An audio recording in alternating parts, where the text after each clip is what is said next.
தமிழகத்திலிருந்து மாநிலங்களவை உறுப்பினராக தெரிவு செய்யப்பட்டுள்ள மக்கள் நீதி மய்யத்தின் தலைவர் கமல்ஹாசன் தனது நண்பரும் சக நடிகருமான ரஜினிகாந்தை நேரில் சந்தித்துள்ளார். இதன்போது மாநிலங்களவைக்கு தேர்வு செய்யப்பட்ட சான்றிதழை ரஜினிகாந்திடம் காண்பித்து மகிழ்வடைந்துள்ளார். இதன்போது எடுக்கப்பட்ட புகைப்படம் சமூக ஊடகங்களில் வைரலாகியுள்ளது. தமிழகத்திலிருந்து மாநிலங்களவைக்கு தேர்வான Vaiko, P. Wilson, Shanmugam, M. Abdullah, Anbumani மற்றும் சந்திரசேகரன் ஆகியோரது பதவிக்காலம் எதிர்வரும் 24ஆம் தேதியோடு நிறைவடைகிறது.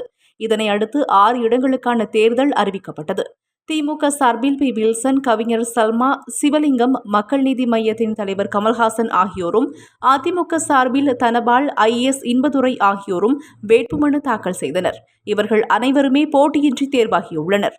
இந்த நிலையில் எதிர்வரும் 25ஆம் தேதி மாநிலங்களவை உறுப்பினராக பதவியேற்கவுள்ள மக்கள் நீதி மய்யத்தின் தலைவர் கமல்ஹாசன் நடிகர் ரஜினிகாந்தை நேரில் சந்தித்து மகிழ்ச்சியை வெளிப்படுத்தியுள்ளார்.